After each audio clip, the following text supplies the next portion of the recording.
Hey, I'm Stephanie, and today we're talking all about skincare favorites, but maybe in a little bit of a different context than what you're used to from at least here on YouTube. Because although I will be mentioning some of my favorite products in this video, we're also going to discuss the bigger idea behind those favorites to see how we can better appreciate the methods that really help too.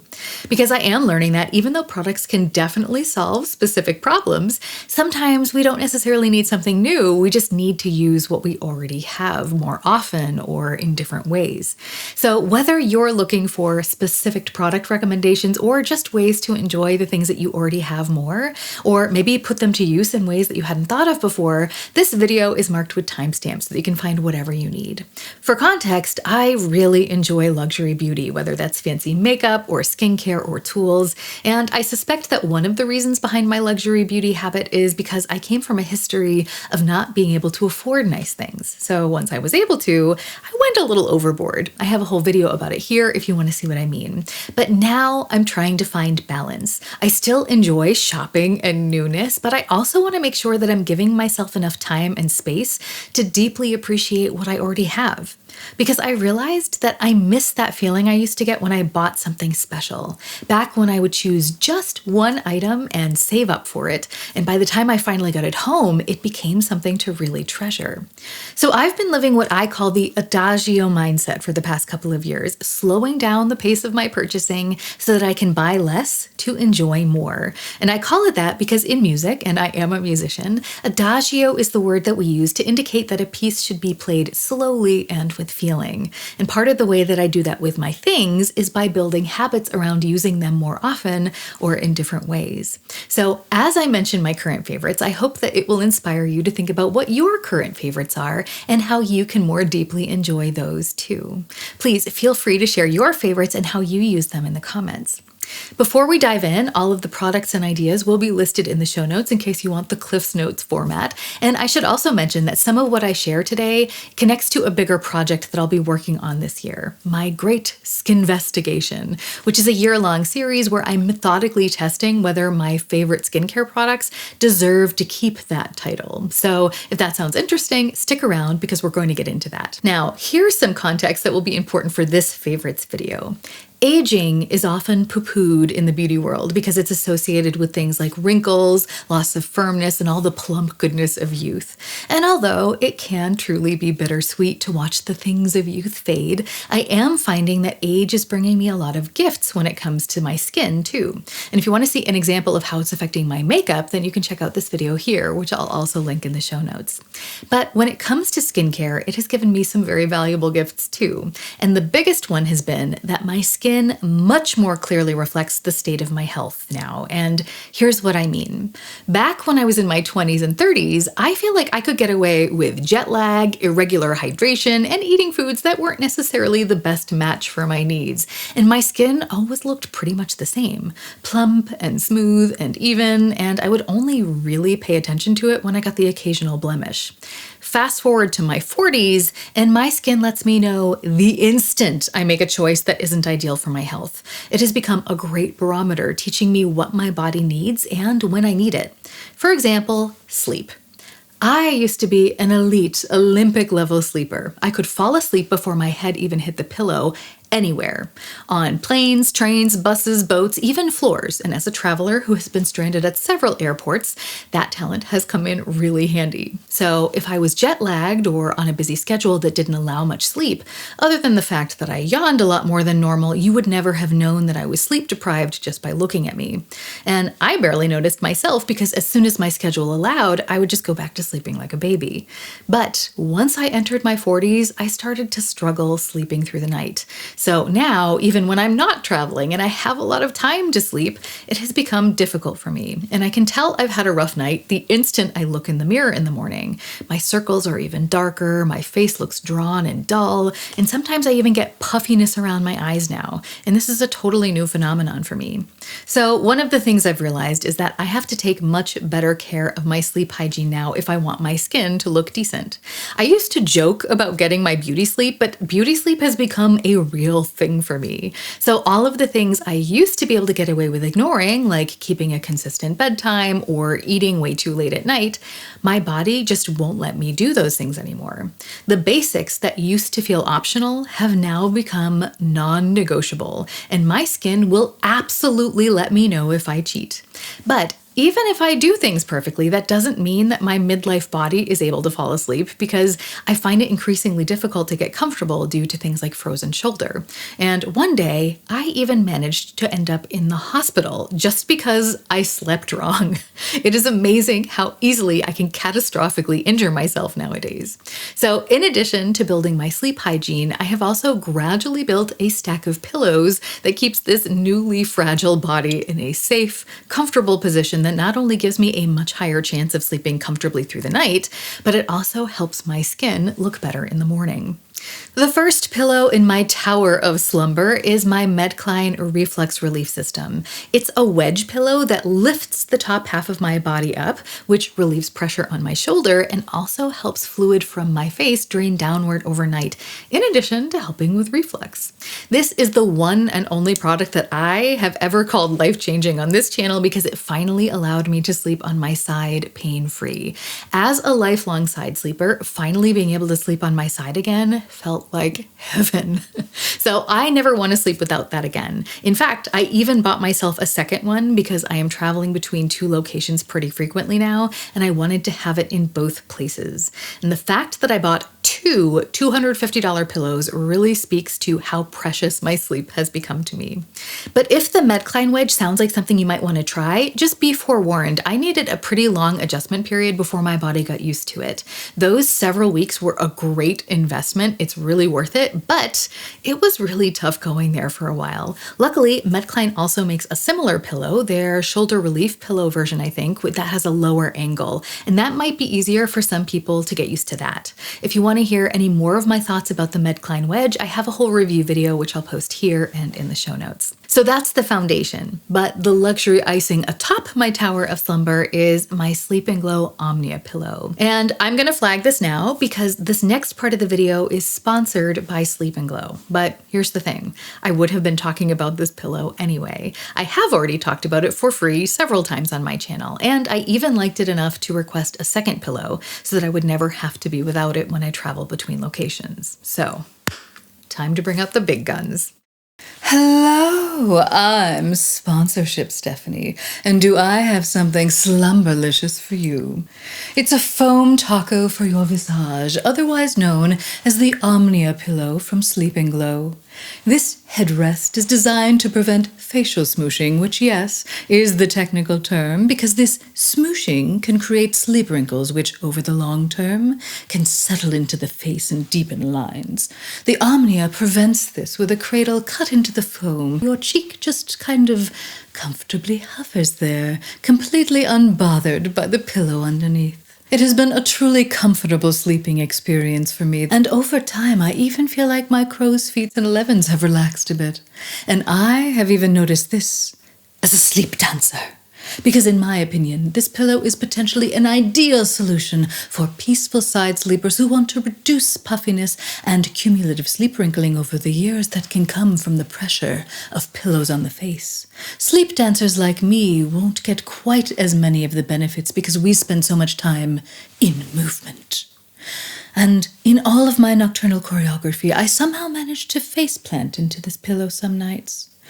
But even for me, who seems to channel everyone from Ginger Rogers to Lady Gaga, I have noticed not only an improvement in the appearance of my morning face, but also improved sleep. So if you want to take a closer look at the Omnia pillow or some of my other favorites from Sleep and Glow, I'll link them below.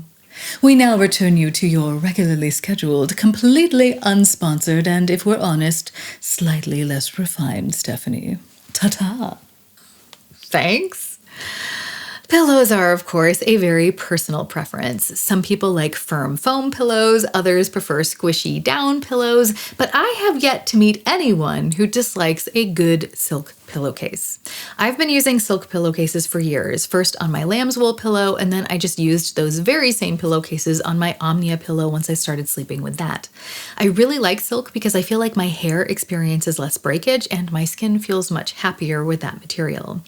The generically shaped silk pillowcases don't look as fancy as the perfectly contoured silk pillowcases that Sleep & Glow makes to fit their Omnia pillows, but they work just the same. Because Sleep & Glow did send me a silk pillowcase, which is currently on my other Omnia pillow that's back at home, and it does look really crisp. So although I definitely feel like the Omnia silk pillowcase is a great luxury upgrade for the Omnia, fancy bedding just isn't the sort of thing I'm personally spending my budget on right now. But if my priorities were to change and I wanted to upgrade my bedroom, that would definitely be a great way to do it. But now onto lotions and potions, because before I go to sleep, I usually apply my skincare. So let's talk about those favorites.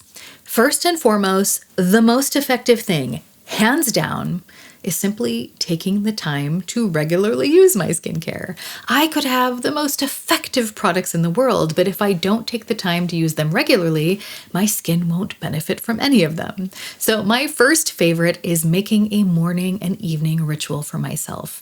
It feels luxurious to take a few moments to sit in soft morning sunlight or soft indirect lighting in the evening with a warm cup of tea, some relaxing music, and then I can apply my skincare. It becomes a moment that I look forward to instead of just another thing on my to-do list. And it's something that helps keep my stress levels down. I make myself a tea in the morning and the evening anyway, so it's not like it takes much more time, and it just makes the whole thing a little more fun. And that can make any skincare experience more luxurious, whether it's from the drugstore or some fancy schmancy brand.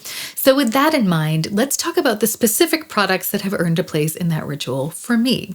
My favorite skincare to date is a regimen from Calecim, which I was originally sent in PR a couple of years ago, but I have since purchased myself multiple times with my own money. My favorite combination is the professional serum once a week after microneedling all over my face and then nightly under the eyes. And I also started expanding that to around the lips and my 11s. And I like to use the multi-action cream every morning and evening and the restorative hydration cream at night.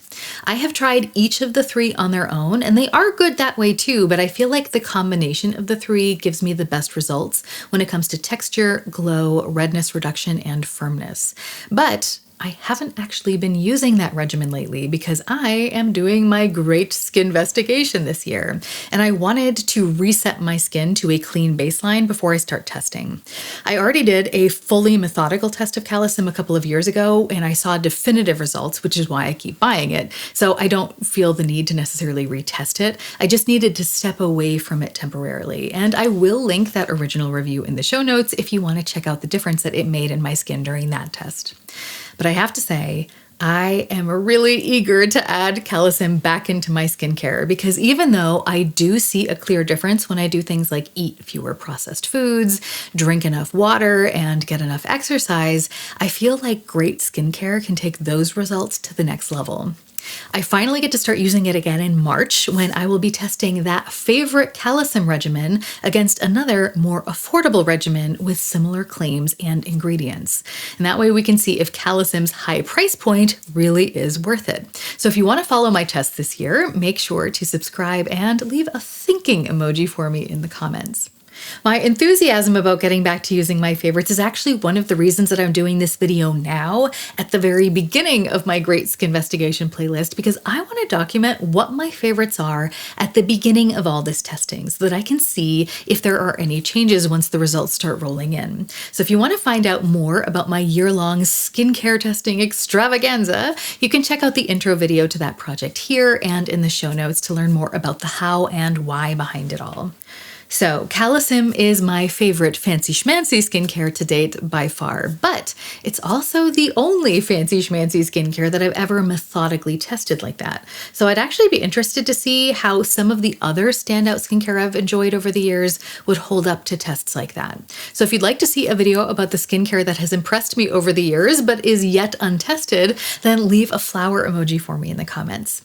But for the past few months, I've been sticking to basic staples, and those also include some favorites. An old one is my original 101 Ointment Multi-Purpose Super Balm from Lanolips. But I also have some new favorites. Verst's Daily Recovery Rich Barrier Cream is my basic moisturizer, Photozyme MD's DNA Youth Recovery Serum for the face, and their Omega-36 DNA Body Complex for the body.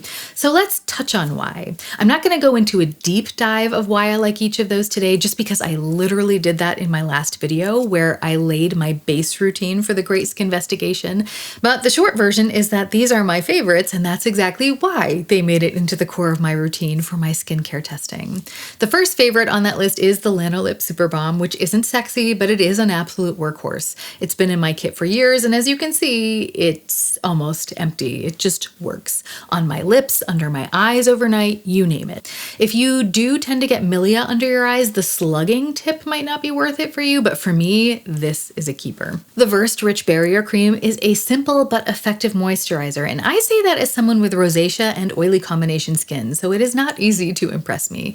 But this cream keeps my skin feeling healthy, even in this cold, dry weather, without being too heavy, and it doesn't irritate me at all. I initially got this in PR, but I liked it enough to repurchase it with my personal budget. The Photozyme MD DNA Youth Recovery Facial Serum and their Omega-36 DNA Body Complex have both only been in rotation for 2 months, but I bought them myself, I've already gone through them, and I have already bought refills for both, which I think says everything you need to know about how much I like them.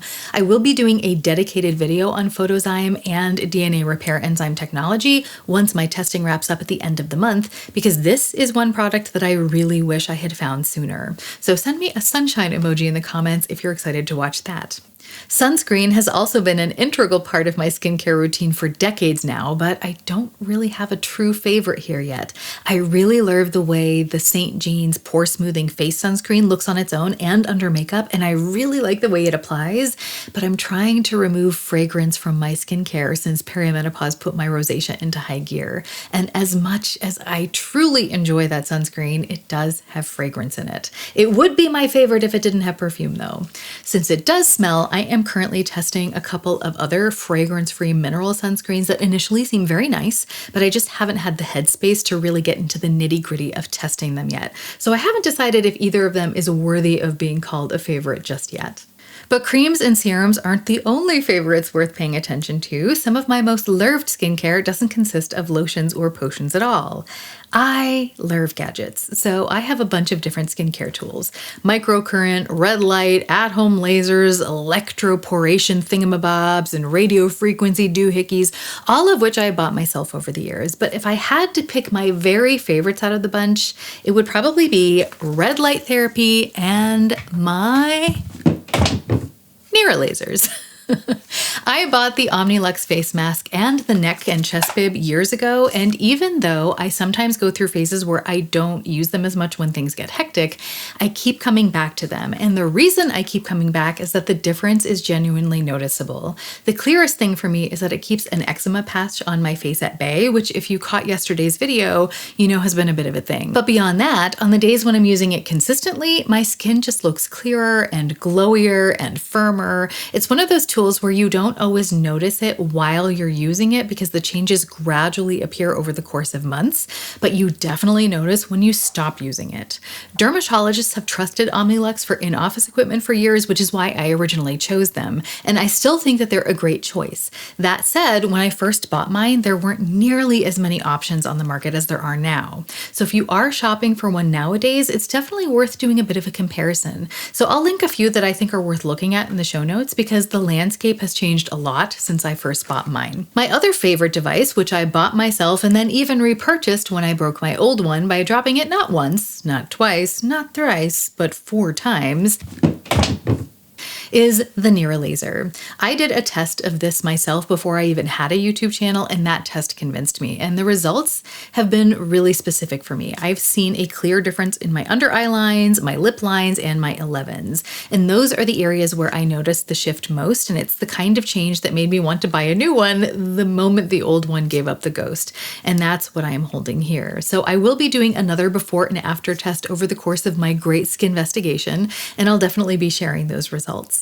Now, I do have favorite cleansers, but I never buy them because they feel too expensive to just wash down the drain. So I'm just going to give them an honorable mention here. My favorite cleansing balm is the Pharmacy Green Clean, and my favorite liquid cleanser is the Tatcha Camellia Cleansing Oil.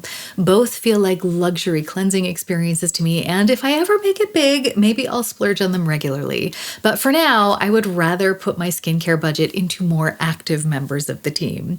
And I've learned that those decisions are actually part of enjoying things more too. When I'm intentional about where my money and attention go, when I choose not to spend here so that I can spend there, the things that I do choose just feel more special. It's the same as the Adagio mindset, really. Less isn't about deprivation, it's about making room for the things that actually matter to you. So this makes it official. These are my favorites and they've earned that. But here's an important point that I think it's good to make. The whole Adagio mindset isn't really about buying less. I think that just kind of starts to happen when we pay more attention to what we already have. And that's exactly what the great Skinvestigation is going to force me to do this year. These favorites are going to have to prove themselves, not just to you, but to me. And I genuinely think that that's going to help me enjoy them even more if they survive the testing gauntlet. Because that's the whole point, isn't it? Not just to have the best things, but to really feel like, to know in my heart of hearts that they're the best for me. A huge thanks goes to Sleep and Glow for sponsoring this video, but an even bigger one goes to my patrons and channel members, including my Adagio angels, whose support ensures that I can be extremely picky about sponsors and who are very much fun to hang out with in this online community.